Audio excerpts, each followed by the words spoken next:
देखिएगा, एक रेशो तो है हमारे पास, पहला हमने ले लिया था करंट रेशो। करंट रेशो आप लोग लिख चुके हैं, current assets divided by current liabilities. ठीक है, अब हमारे करंट रेशो के आगे, करंट रेशो के आगे हमारे पास है दूसरा, लिखिएगा नाम, क्विक रेशो या फिर लिक्विड रेशो या फिर acid test ratio.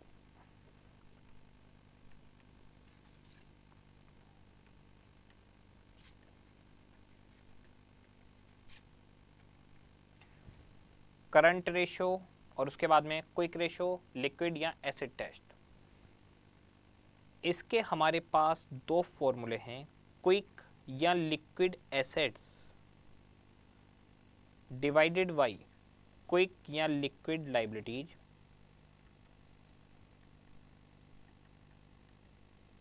B quick assets divided by current liability.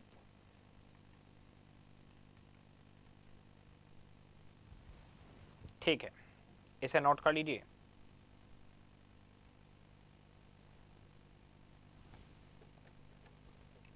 Preferred formula है ये वाला, बी।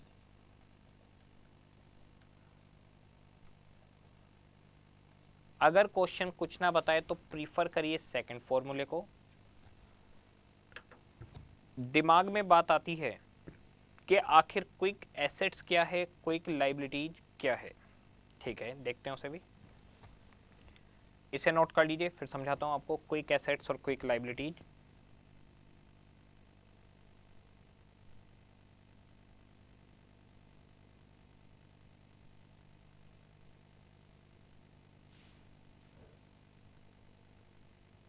देखिएगा, क्विक एसेट का मतलब, आता हूं मैं आपके पास।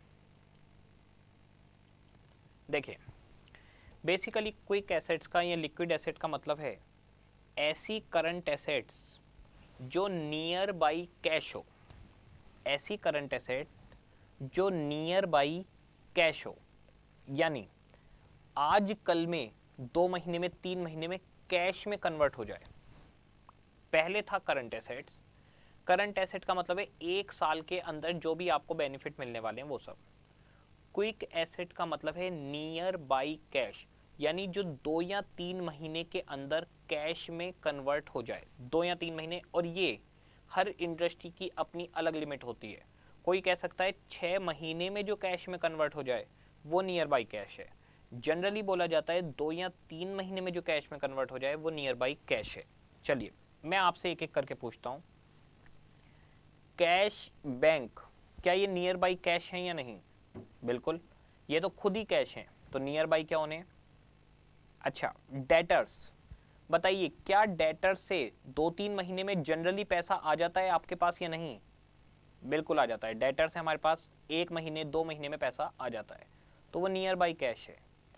क्या अगर मैंने किसी को शॉर्ट टर्म लोन दिया है तो वो नियर बाई कैश है? पता करना पड़ेगा। शॉर्ट टर्म लोन के लिए पता करना पड़ेगा। हो सकता है शॉर्ट टर्म लोन 2 महीने का हो तो नियर बाई कैश है।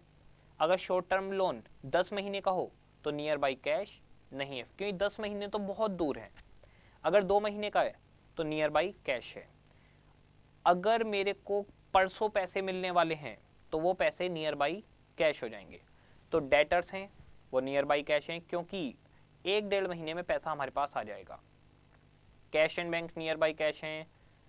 Bills receivable near by cash होते हैं, 2 महीने 3 महीने के होते हैं, वो भी नियर बाई कैश हैं, यानी आजकल में पैसा पूरा हो जाएगा। वैसे तो डिपेंड करेगा कि आप नियर बाई कैश कितने महीने को मानते हो, 3 महीने को, 4 महीने को, 6 महीने को। फिर डिपेंड करेगा कि जो चीज़ मिलने वाली है वो नियर बाई कैश है या नहीं। मुझे बताइए, क्या किसी इंडस्ट्री में ऐसा हो सकता है कि आपने 5 या 6 महीने का उधार दिया हो किसी को? हो सकता है, पॉसिबल है कि आपने 5 या 6 महीने का उधार किसी को दिया हो। तो 5 या 6 महीने का उधार अगर आपने किसी को दिया है तो फिर वो नियर बाई कैश नहीं है। अगर आपने 1 महीने का उधार दिया है, नियर बाई कैश है। तो हम लोग अपने दिमाग में एक सेट करते हैं कि हम कितने को नियर बाई कैश मानेंगे। तो हम नियर बाई कैश मानेंगे जो 3 महीने के अंदर पैसा मिल जाए। ठीक है, अब जरा मुझे बताइए, स्टॉक, क्या स्टॉक नियर बाई कैश होता है या नहीं? सोच के देखिए। डेटर्स, क्या आपको पता होगा डेटर से पैसा कब आएगा? बताइएगा, क्या डेटर्स की ड्यू डेट हमें पता होती है? जवाब यस, हमें डेटर्स की ड्यू डेट पता होती है। हम जब उसको बिल देते हैं तो हम उसको बताते हैं कि आपको 10 दिन का उधार दे रहे हैं, 15 दिन का उधार दे रहे हैं। डेटर को उधार बोल कर दिया जाता है, 10 दिन, 15 दिन, 20 दिन, इस तरीके से। इसका मतलब डेटर्स नियर बाई कैश हैं, हमें उनकी कंफर्मेशन होती है। बिल्स रिसीवेबल, क्या बिल्स रिसीवेबल कंफर्म होते हैं कब मिलेंगे? बिल्कुल, बिल्स रिसीवेबल हमें कंफर्म होते हैं कब मिलेंगे। मुझे बताइए, क्या स्टॉक आपको पता है कब बिकेगा? बताइए, स्टॉक रखा हुआ है, क्या आप बता सकते हो कि स्टॉक कब बिकेगा? नहीं बता सकते। ग्राहक कब आएगा, कस्टमर कब आएगा, हमें नहीं मालूम। हो सकता है कस्टमर आज शाम को ही आ जाए और हो सकता है कस्टमर 4 महीने तक ना आए। तो स्टॉक के बारे में हम ये कहकर चलते हैं, जब तक नहीं मालूम तब तक स्टॉक को मानिए नियर बाई कैश नहीं है। पता नहीं कब स्टॉक बिकेगा, बिकेगा भी तो कैश में बिकेगा या क्रेडिट पर बिकेगा, और अगर क्रेडिट पर बिकेगा तो पता नहीं डेटर से कब पैसे आएंगे। सर्टेनिटी नहीं है, सर्टेनिटी नहीं है। मान लीजिए, आप लोग बताइएगा, मेरे पास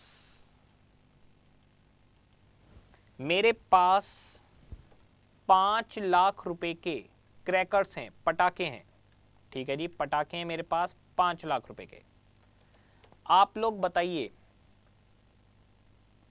5 दिन के बाद, आफ्टर 5 डेज, दिवाली है।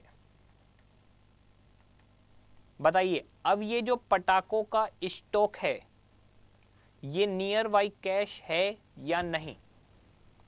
5 लाख का पटाखे रखे मेरे पास, 5 दिन के बाद दिवाली है। बताइए, क्या ये पटाखे नियर बाई कैश हैं या नहीं? बिल्कुल यस, ये नियर बाई कैश हैं। हमें पता है 5 दिन के बाद दिवाली है तो ये पटाखे बिक जाएंगे। अच्छा, मान लीजिए दिवाली 10 महीने के बाद है। अब बताइए, इसका मतलब स्टॉक नियर बाई कैश नहीं है, ये तो 10 महीने के बाद बिकेगा। तो जनरली इन्होंने कहा क्विक एसेट या लिक्विड एसेट्स, नोट करिएगा, क्विक एसेट्स या liquid assets.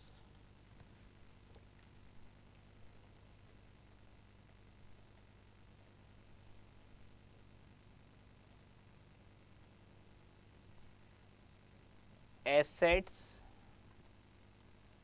Near by cash और convertible into cash within 3 months।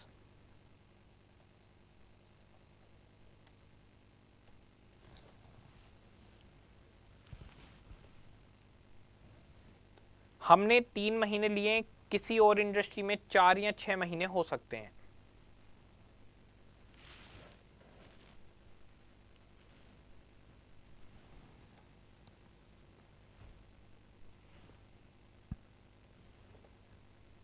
देखिएगा,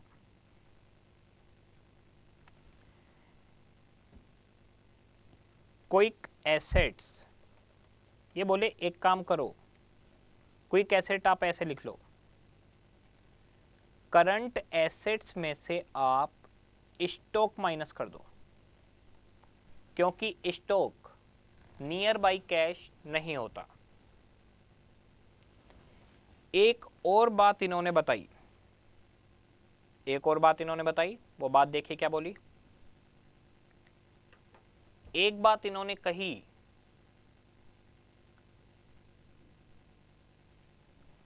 प्रीपेड एक्सपेंस के लिए, बोले prepaid expense near by cash हो ही नहीं सकते। रीजन, मुझे एक बात बताइए, मैंने अपने लैंडलॉर्ड को 10,000 रुपये का किराया एडवांस दिया, मैंने अपने लैंडलॉर्ड को 10,000 रुपये का किराया एडवांस में दिया है। मुझे बताइए, क्या मुझे ये किराया कभी भी कैश में मिलेगा या ये कन्वर्टिबल इनटू कैश है ही नहीं? मैंने 1 महीने का किराया एडवांस में दिया है, प्रीपेड रेंट, बताइए क्या ये रेंट मुझे कभी भी रिसीव होगा या कभी रिसीव नहीं होगा?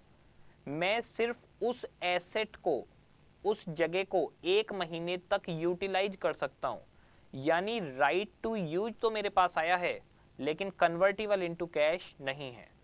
क्या मुझे लैंडलॉर्ड उस जगह के 10,000 रुपये देगा या मैं उसकी एसेट को यूटिलाइज कर सकता हूं? मैं उसकी एसेट को यूटिलाइज कर सकता हूं। ऐसे ही मान लीजिए प्रीपेड सैलरी दी, मैंने अपने स्टाफ को सैलरी दी 5,000 रुपये एडवांस 1 महीने की। अब मुझे बताइए, क्या मैं अपने स्टाफ से 5,000 रुपये की एडवांस सैलरी वापस ले सकता हूं या मैं उससे 1 महीने काम करवा सकता हूं? यानी प्रीपेड के केस में आप सामने वाले से काम करवा सकते हैं, उसकी जगह को यूटिलाइज कर सकते हैं, एसेट यूटिलाइजेशन हो सकता है, लेकिन कन्वर्टेबल इनटू कैश नहीं है, आपको उसके बदले कैश वापस नहीं मिलेगा। तो प्रीपेड एक्सपेंस इन्होंने कहा। एक और एग्जांपल है कि प्रीपेड एक्सपेंस, बोले करंट एसेट्स में से आप क्या करो, प्रीपेड एक्सपेंस को माइनस कर दो, आपके पास क्विक एसेट आ जाएगी, प्रीपेड एक्सपेंस। तो इन्होंने कहा कि आप क्विक एसेट कैसे लोगे, current assets minus stock minus prepaid expense, और स्टॉक के नीचे लिखेगा date of sale is uncertain या इज नॉट कंफर्म या not fixed, prepaid expense cannot नॉट बी converted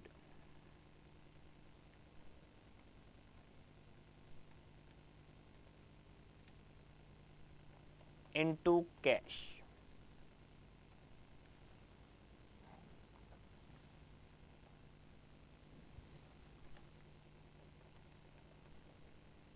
क्विक लाइबिलिटीज भी सेम ऐसे ही है। क्विक लाइबिलिटीज के लिए बोले आप करंट लाइबिलिटीज लो और करंट लाइबिलिटीज में से ऐसी लाइबिलिटीज माइनस कर दो जिनकी पेमेंट 3 महीने के अंदर नहीं करनी, यानी क्विक लाइबिलिटीज का मतलब है payable into cash with in 3 month, payable into cash with in 3 month.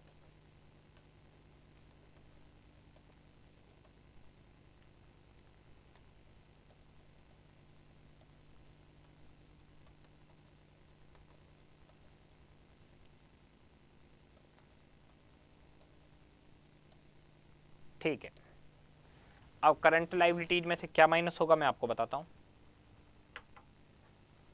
पहले तो ये नोट कर लीजिए,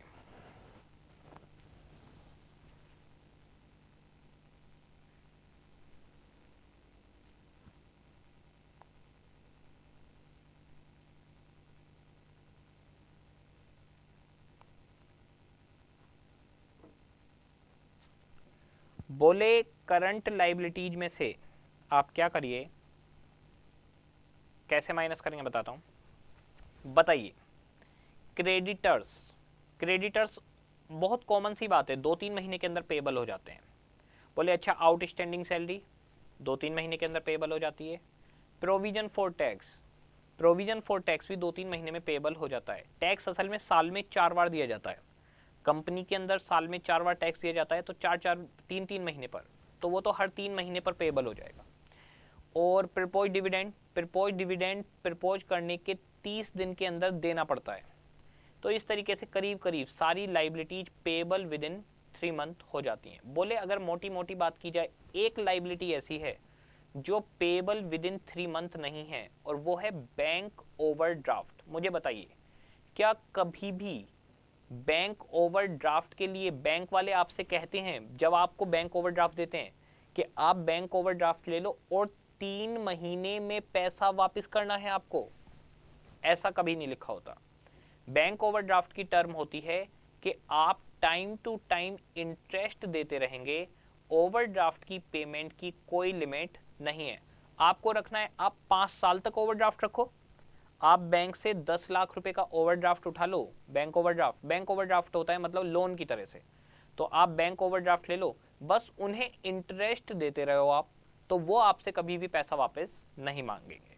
तो हमारे पास ये बोले कि एक चीज अगर हम मोटी मोटी लें तो हम बैंक ओवरड्राफ्ट को ले सकते हैं। तो ये बोले कि आप बैंक ओवरड्राफ्ट को इस चीज में कंसीडर कर सकते हैं।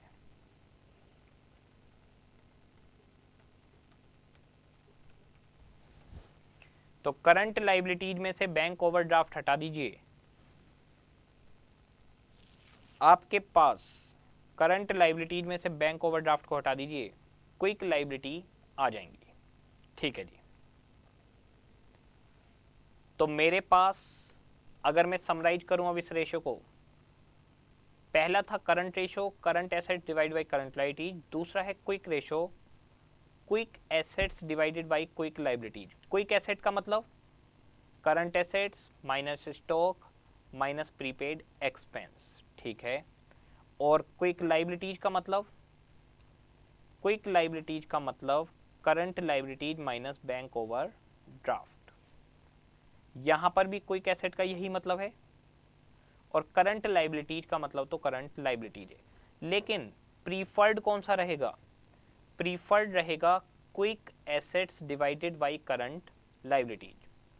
तो हमारे पास बी प्रीफर्ड रहेगा। तो अब आगे जब हम क्वेश्चन करेंगे, कभी भी लिक्विड रेशो या क्विक रेशो लगाने की बात आएगी, तो हम कहेंगे लिक्विड रेशो, क्विक रेशो या एसिड टेस्ट रेशो का मतलब है quick assets divided by current liabilities या liquid assets divided by current liabilities. ठीक है, ये हुआ हमारे पास दूसरा रेशो।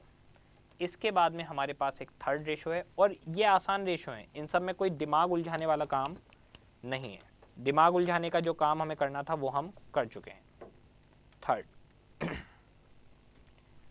थर्ड है हमारे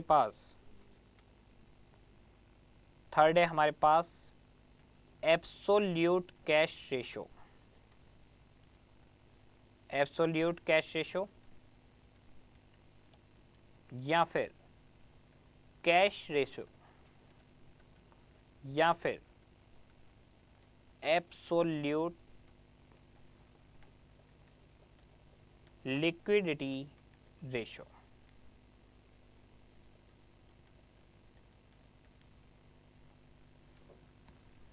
फार्मूला तो बहुत सिंपल है इसका,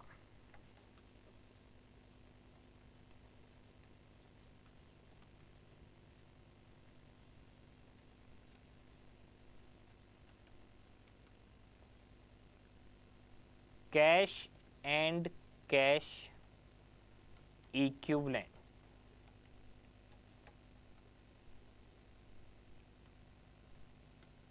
divided by current liability. Note करिए, फिर कैश एंड कैश इक्विवेलेंट का मतलब बताता हूं आपको।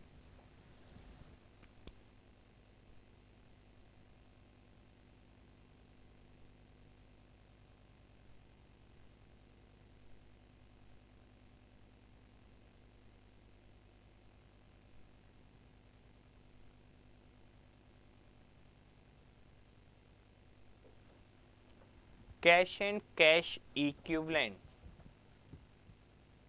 Divided by current liabilities.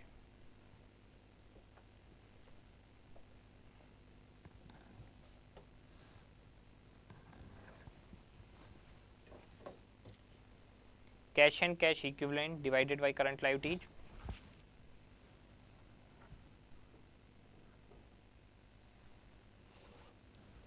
देखिएगा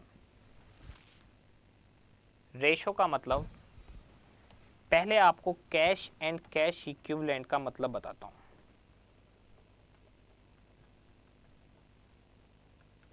कैश एंड कैश इक्विवेलेंट का मतलब है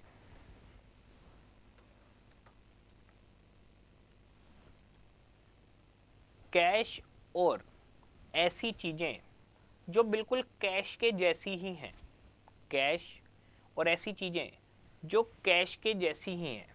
मुझे बताइए, कैश तो कैश होता ही है, बताइए बैंक बैलेंस, क्या मैं बैंक बैलेंस को कह सकता हूं वो भी कैश के जैसा ही है? जब चाहो तब पैसा निकाल सकते हो, जब चाहो तब पैसा निकाल सकते हो। तो इन्होंने कहा कि एक तो कैश है इसमें, एक बैंक है, एक और चीज है, उस चीज को समझते हैं। कैश, बैंक और एक और चीज है, देखेगा। मुझे बताइए, कैश एंड कैश इक्विवेलेंट का मतलब है जब चाहो तब कैश में कन्वर्ट कर सकते हो। कैश एंड कैश इक्विवेलेंट का मतलब है जब चाहो, जब मर्जी हो तब कैश में कन्वर्ट हो जाएगा। करते हैं बात।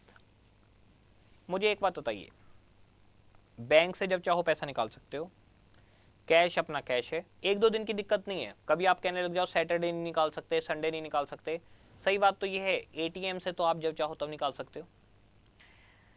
मुझे ये बताइए, क्या डेटर कैश इक्विवेलेंट होते हैं? यानी आप डेटर से जब कहोगे पैसा दो वो तब दे देंगे या अपनी ड्यू डेट पर ही देंगे? तो क्लियर जवाब है, डेटर्स अपनी ड्यू डेट पर ही पैसा देंगे। स्टॉक, स्टॉक जब चाहोगे तब बेचकर पैसा आ जाएगा या अपने हिसाब से जब कस्टमर आएगा तब बिकेगा? जब कस्टमर आएगा तब बिकेगा, ठीक है। तो बाकी जितनी भी एसेट्स हैं वो कैश इक्विवेलेंट नहीं होती। मान लीजिए शॉर्ट टर्म लोन, 3 महीने बाद पैसा मिलना है, तो क्या कैश इक्विवेलेंट होगा? नहीं। आपने एडवांस दिया है किसी को, 3 महीने बाद पैसा मिलना है, तो अगर आपको 3 महीने के बाद पैसा मिलना है तो वो कैश इक्विवेलेंट नहीं है, ठीक है। अच्छा, अगर आपको पैसा मिलने वाला है कल, आपने किसी को एडवांस दिया हुआ है, कल उससे पैसा मिलने वाला है, बताइए क्या वो कैश इक्विवेलेंट है? बिल्कुल, अगर कल मिलने वाला है तो कैश इक्विवेलेंट है, कल ही मेरे पास पैसा आ जाएगा। सोच के बताइएगा, आपके पास सोना रखा हुआ है, गोल्ड, क्या गोल्ड कैश इक्विवेलेंट है? जब चाहोगे तब गोल्ड बेचकर पैसा मिल जाएगा? बहुत सोच के जवाब दीजिएगा। क्या गोल्ड कैश इक्विवेलेंट होता है? यस, 101%। आप जब चाहो तब गोल्ड को कैश में कन्वर्ट करवा सकते हो, जिसे चाहोगे वो गोल्ड के पैसे दे देगा। तो इन्होंने कहा कि बिजनेस में 2 तरीके के इन्वेस्टमेंट होते हैं, वो इन्वेस्टमेंट अब मुझे आपको सिखाने हैं। यहां पर हम जगह ऐसे ही ब्लैंक छोड़ देंगे इसके आगे, और यहां पर लिखेंगे, यहां पर लिखते हैं हम लोग इन्वेस्टमेंट। पानी और पिलवा दे यार बस। इन्वेस्टमेंट 2 तरीके के हो सकते हैं, trade investment, non trade investment.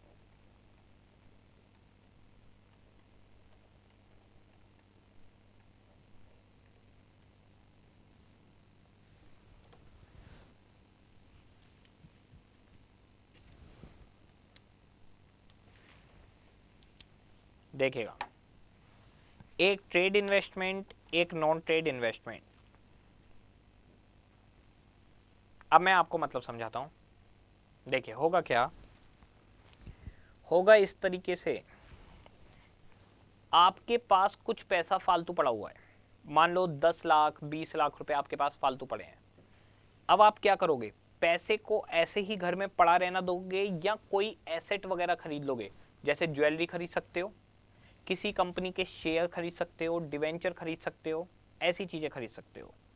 अच्छा, ये जो आपने 10-20 लाख रुपए लगाए हैं, इस पैसे को लगाने की इंटेंशन क्या है? ये जो आपने 10-20 लाख रुपए फालतू पड़े थे, इस पैसे को आपने ज्वेलरी में लगा दिया, प्रॉपर्टी में लगा दिया, कहीं भी लगा दिया। इंटेंशन क्या है? इंटेंशन है जो फालतू पैसा है वो कहीं पर लग जाए और उस पर कुछ प्रॉफिट हो जाए, कुछ कमाई हो जाए। जरा सोच के बताइए, बहुत सोच के जवाब दीजिएगा। एक आदमी है, उसे अपनी बेटी की शादी करनी है। ये देखिए, मैं आ रहा हूं आपके पास। एक आदमी है मिस्टर मोहन, इसकी एक दुकान है। बताइए, दुकान कैसा इन्वेस्टमेंट है? ट्रेड या नॉन ट्रेड? ट्रेड इन्वेस्टमेंट है। ये अपनी दुकान चला रहा है। इसकी दुकान की कीमत है 50 लाख रुपए। मिस्टर मोहन के पास कुछ पैसा फालतू भी पड़ा है। मिस्टर मोहन के पास कुछ पैसा फालतू पड़ा है, तो उन्होंने एक गोल्ड ले लिया या शेयर्स ले लिए किसी कंपनी के, ये सारी चीजें ले ली। बताइए, इसका बिजनेस से कोई मतलब? बिजनेस से कोई मतलब नहीं है। पैसा फालतू था तो ये सारी चीजें खरीद ली। ठीक है, ये इन्होंने खरीदी थी 20 लाख रुपए में। अब मिस्टर मोहन की लड़की की शादी है, शादी करनी है बेटी की। चलिए जी, बेटी की शादी, पैसे की जरूरत पड़ गई। अब पैसा चाहिए, पैसे की जरूरत है 10 लाख रुपए। मुझे बताइए, मिस्टर मोहन दुकान बेचेंगे या गोल्ड बेचेंगे? मिस्टर मोहन दुकान बेचेंगे या गोल्ड बेचेंगे? तो मिस्टर मोहन पक्की बात है गोल्ड बेचेंगे, क्योंकि ट्रेड इन्वेस्टमेंट या दुकान इंटेंशन सेल करना नहीं है। There is no intention of sale. Mister Mohan कभी भी अपनी दुकान नहीं बेचेंगे, वो तो उनकी रोजी रोटी है। अच्छा बताइए, ये गोल्ड और शेयर्स लिए ही किस लिए थे? ये गोल्ड और शेयर्स इसलिए लिए थे, जब नीड हो तब बेच दो। Sale if need of cash. अगर कैश की नीड हो तो इसे फौरन बेच दीजिए। अब जरा एक बात सोचकर बताइए, दुकान खरीदने के लिए लोग ज्यादा आएंगे या शेयर्स खरीदने के लिए लोग ज्यादा आएंगे? मैं आपको बता दूं, दुकान खरीदने के लिए लोग ज्यादा आएंगे। चलती हुई दुकान है, बिजनेस चल रहा है, दुकान के लिए एकदम लोग मिल जाएंगे आपको। शेयर्स के लिए आपको जबकि लोग ढूंढने पड़ेंगे। अब मुझे बताइए, ये जो गोल्ड है, ये जो शेयर्स हैं, इनको रखने की इंटेंशन है, जब जरूरत हो बेच दो, और दुकान को हमारी बेचने की कोई इंटेंशन नहीं है। इसे नोट कर लीजिए, पूरे को एज इट इज नोट कर लीजिए इसे।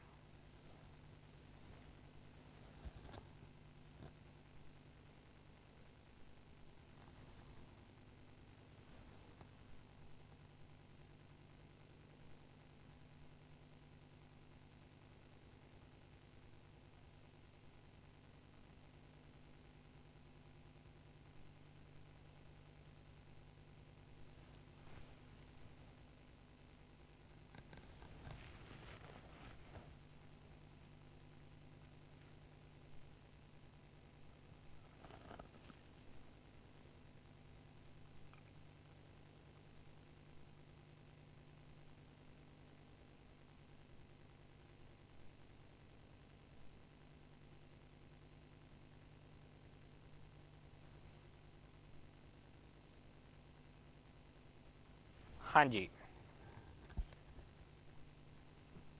ये नोट कर लिया होगा आप लोगों ने।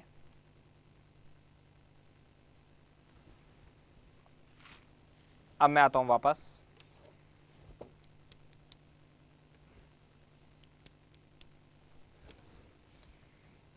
इन्वेस्टमेंट, ट्रेड और non trade. Businessman don't want to sell, trade investment.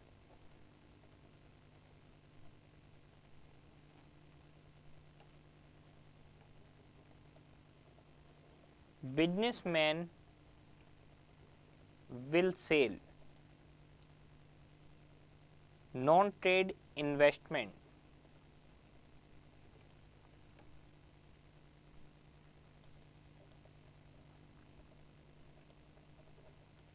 if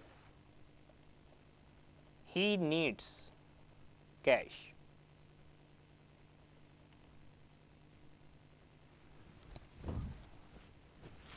तो अगर बिजनेसमैन को कैश की जरूरत होगी वो नॉन ट्रेड इन्वेस्टमेंट को बेच देगा। ट्रेड इन्वेस्टमेंट को तो वो कभी बेचना ही नहीं चाहता, इच्छा ही नहीं है उसकी बेचने की। तो ये बोले हम इन्वेस्टमेंट को इस तरीके से ले सकते हैं, इन्वेस्टमेंट, ट्रेड, नॉन ट्रेड। ठीक है, investment, trade, non trade.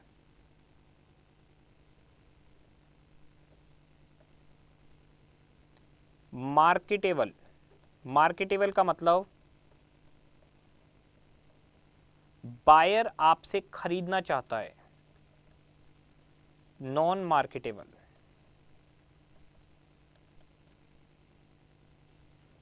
Marketable का मतलब है buyer is available in market to purchase this investment. ठीक है, नॉन मार्केटेबल का मतलब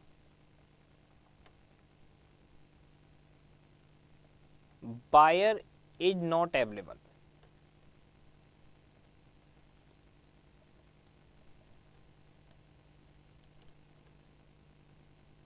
टू परचेज सच इन्वेस्टमेंट। तो पहला केस है मिस्टर मोहन की दुकान खरीदने के लिए बायर अवेलेबल है, तो इनका इन्वेस्टमेंट मार्केटेबल हो गया। और अगर बायर अवेलेबल ही नहीं है तो नॉन मार्केटेबल, फिर मार्केटेबल नहीं है।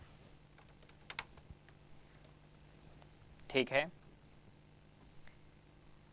अब बायर अवेलेबल हो या ना हो, क्या हम बेचेंगे? इन बोथ केसेज बिजनेसमैन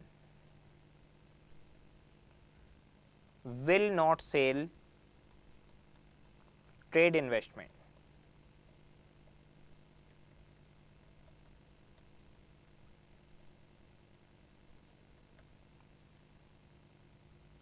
कोई भी केस हो, बिजनेसमैन अपने ट्रेड इन्वेस्टमेंट को नहीं बेचेगा, वो अपनी दुकान को नहीं बेचेगा, वो उसकी रोजी रोटी है।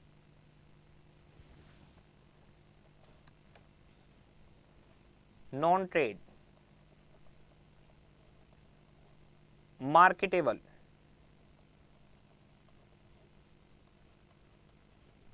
नॉन मार्केटेबल,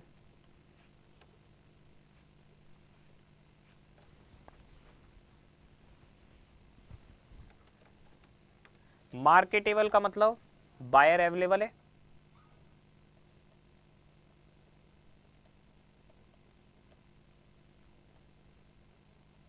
नॉन मार्केटेबल का मतलब कोई खरीदार ही नहीं है।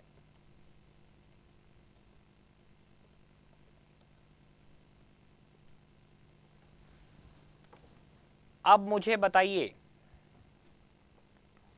इसे नोट कर लीजिए, फिर पूछूंगा आपसे।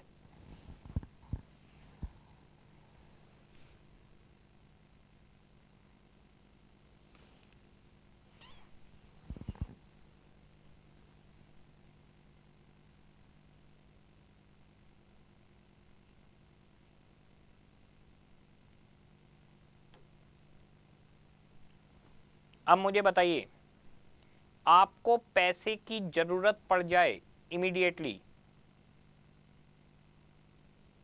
ट्रेड इन्वेस्टमेंट मार्केटेबल हो या नॉन मार्केटेबल हो, नहीं बेचेंगे, इसे हम कभी नहीं बेचेंगे, मार्केटेबल हो या नॉन मार्केटेबल हो।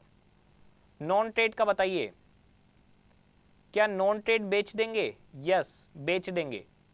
बताइए, नॉन मार्केटेबल वाले को बेच सकते हैं क्या? जिसका बायर ही मार्केट में नहीं है, कोई खरीदार मार्केट में है ही नहीं, तो बेच सकते हैं क्या? नहीं बेच सकते, बायर ही नहीं है। जब खरीदने वाला ही नहीं है तो बेचेंगे किसे? बताइए, मार्केटेबल है, बायर अवेलेबल है, पैसे की जरूरत पड़ गई, क्या नॉन ट्रेड को बेच दोगे? यस, पैसे की जरूरत पड़ेगी तो नॉन ट्रेड इन्वेस्टमेंट को बेच देंगे अगर बायर अवेलेबल हो तो इसे हम बोलते हैं मार्केटेबल सिक्योरिटीज। मार्केटेबल सिक्योरिटीज यानी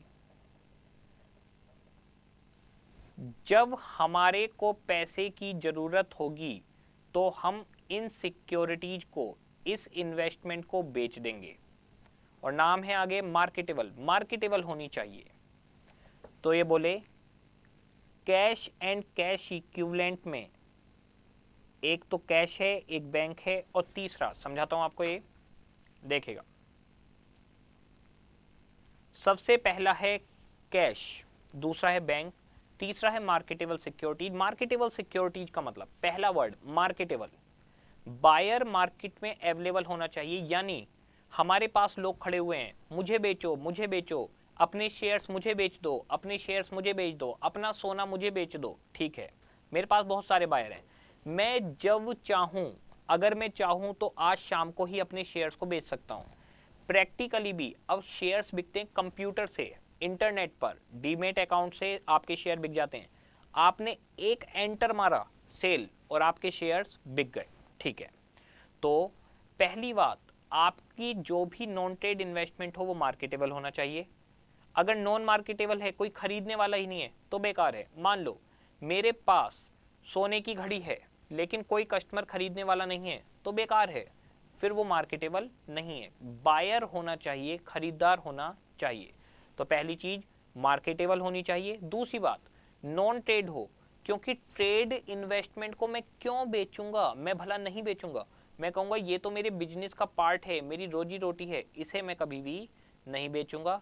तो दो कंडीशंस हैं, पहली कंडीशन मार्केटेबल, दूसरी कंडीशन नॉन ट्रेड। तो अगर नॉन ट्रेड इन्वेस्टमेंट है, मार्केटेबल है, मुझे पैसे की जरूरत पड़ी, मुझे आज शाम को पैसा चाहिए, बताइए मुझे शाम को पैसा चाहिए, क्या मैं सोने को, गोल्ड को बेच सकता हूं? बिल्कुल बेच सकता हूं। दुकानदार एकदम सोना ले लेगा और मुझे पैसे दे देगा। सोना हाईली लिक्विड एसेट होता है, जब चाहो तब उसे बेच सकते हो। तो ये बोले कैश एंड कैश इक्विवेलेंट का मतलब होगा cash plus bank plus marketable securities, और मार्केटेबल सिक्योरिटीज का मतलब है non trade investment, non trade marketable investment.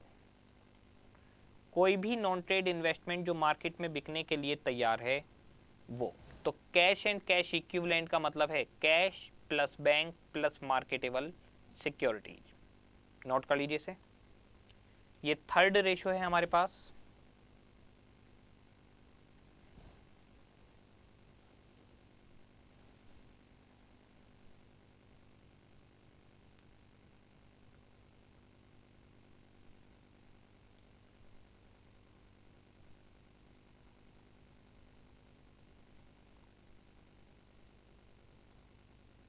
हाँ जी, अब देखिए, अभी तक हमने करे 3 रेशो। पहला रेशो बहुत ध्यान से समझिएगा। पहला रेशो करंट लायबिलिटीज के बदले हमारे पास कितनी करंट एसेट्स हैं। दूसरा रेशो करंट लायबिलिटीज के बदले हमारे पास कितनी क्विक एसेट है। क्विक एसेट यानी 3 महीने में पैसा आ जाएगा। देखिए, पहला करंट लाइबिलिटीज के बदले कितनी करंट एसेट्स हैं, यानी करंट एसेट का मतलब पैसा विद इन 1 ईयर आएगा। ठीक है, ये है करंट लाइबिलिटीज के बदले current assets. Current ratio, current liabilities के बदले क्विक एसेट, यानी 3 महीने में पैसा आ जाएगा, ऐसी एसेट। तीसरा रेशो है करंट लाइबिलिटीज के बदले कैश अभी होना चाहिए, यानी अगर कोई आज ही पैसा मांगे तो मैं आज पैसा दे पाऊं। ये मेरे पास 3 रेशो हो गए। फोर्थ से पहले इन तीनों को याद कर लेते हैं। फोर्थ लिक्विडिटी रेशो का लास्ट रेशो है हमारे पास, फिर लिक्विडिटी रेशो खत्म। इसमें 4 ही रेशो हैं, देखेगा। पहला रेशो है करंट रेशो, कितनी करंट एसेट्स हैं करंट लायबिलिटीज के बदले। दूसरा रेशो है quick ratio, quick assets divided by current liabilities. तीसरा रेशो है एब्सोल्यूट कैश रेशो, यानी कितना कैश बैंक और मार्केटेबल सिक्योरिटीज हैं हमारे पास करंट लायबिलिटीज के बदले। लास्ट रेशो है cash interval. Cash interval ratio या फिर basic defence ratio.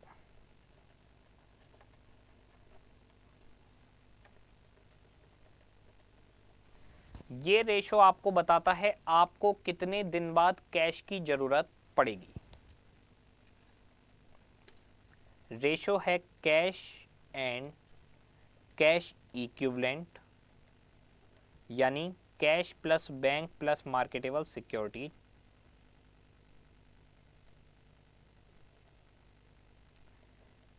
Cash plus bank plus marketable security divided by average daily cash expenses.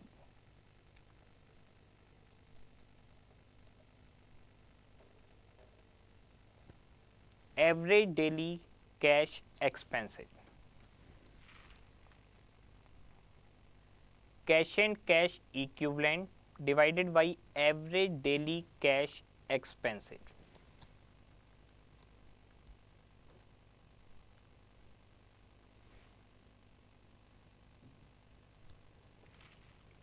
देखेगा, एक एग्जाम्पल लेते हैं और समझते हैं इसे क्या है ये। बल्कि एवरेज डेली कैश एक्सपेंस का मतलब लिखिए पहले। एवरेज डेली कैश एक्सपेंसेस का मतलब है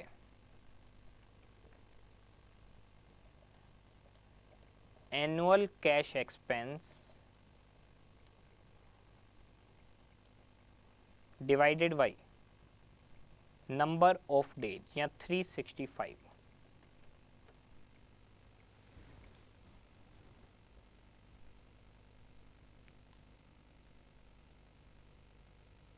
एक एग्जाम्पल लेकर इसे हम ज्यादा आसानी से समझ पाएंगे।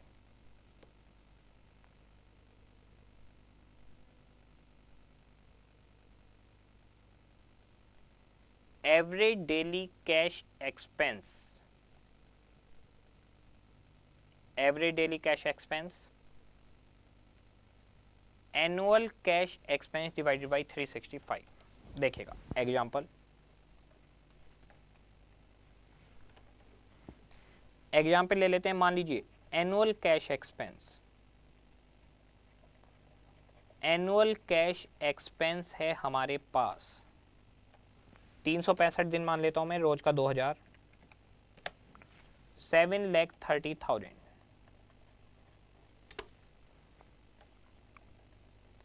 कैश एंड कैश इक्विवेलेंट, हमारे पास कैश एंड कैश इक्विवेलेंट हैं, मान लेते हैं 40,000 रुपए। Find out cash interval ratio, यानी कितने दिन के बाद कैश की जरूरत पड़ेगी। सॉल्यूशन,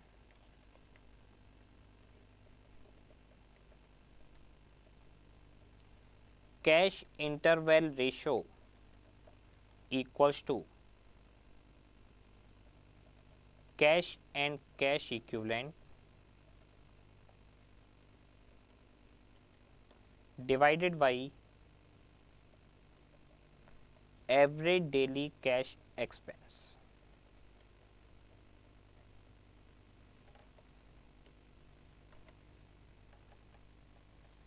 इक्वल्स टू, इतना लिख लीजिए पहले, फिर बात करते हैं आगे।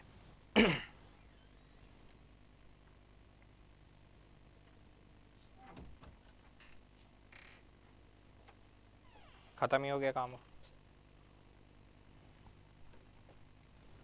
ये ऊपर जाना है।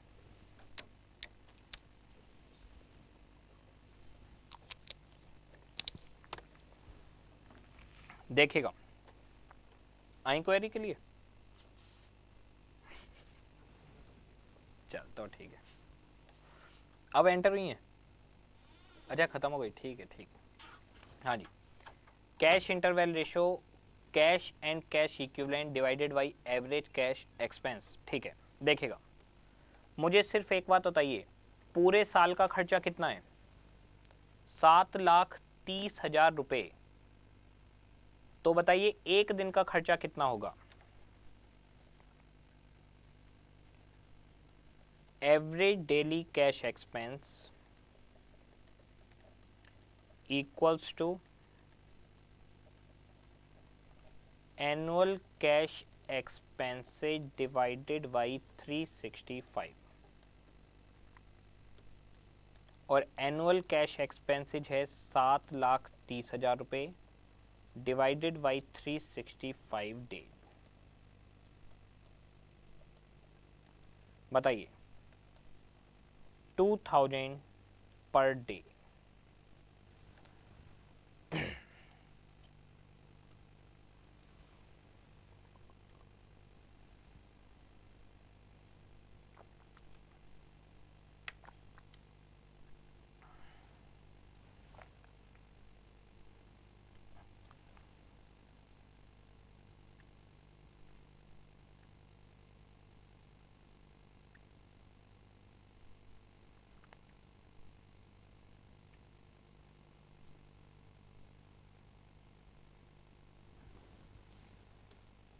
देखिएगा एवरेज डेली कैश एक्सपेंस 2,000 रुपये पर डे। अब मुझे बताइए आपके पास कैश एंड कैश इक्विवेलेंट कितना है? आपके पास है 40,000 रुपये। आज की डेट में आपके पास 40,000 रुपये हैं, आपके पास 40,000 रुपये हैं। डेली खर्च होंगे 2,000 रुपये। ठीक है, डेली 2,000 रुपये खर्च होंगे। तो मुझे बताइए अगर आपके पास 40,000 हैं, डेली 2,000 खर्च होंगे, कितने दिन तक आपको पैसे की जरूरत नहीं है? बताइएगा। तो डेली 2,000 रुपये खर्च होंगे तो अगले 20 दिन तक आपको पैसे की जरूरत नहीं है। ठीक है,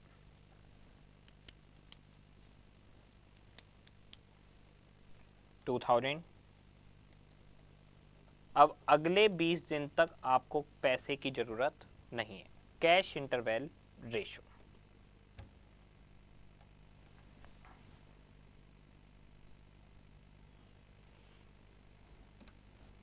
अब आपको समराइज करवा देता हूं ये सारे, देखेगा आ रहा हूं आप लोग के पास।